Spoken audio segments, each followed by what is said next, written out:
আসসালামু আলাইকুম বন্ধুরা। আল্লাহর আজাব বড় কঠিন জিনিস। আল্লাহর ক্রোধ আপনার জীবন লণ্ডভণ্ড হয়ে যেতে পারে মুহূর্তেই।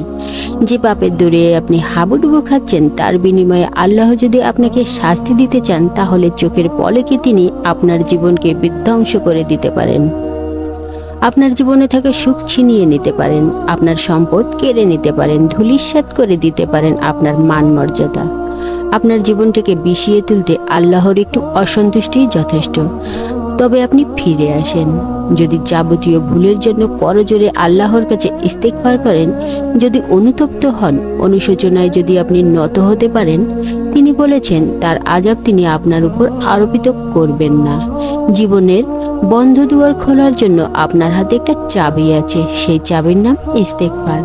চাবিটি ব্যবহার করে নিজের আখের গুছিয়ে নেওয়ার জন্য আজ থেকে তৎপর হয়ে পড়ুন। আস্তাগফিরুল্লাহ শব্দটিকে বানিয়ে নিন জীবনের নিত্য সঙ্গী।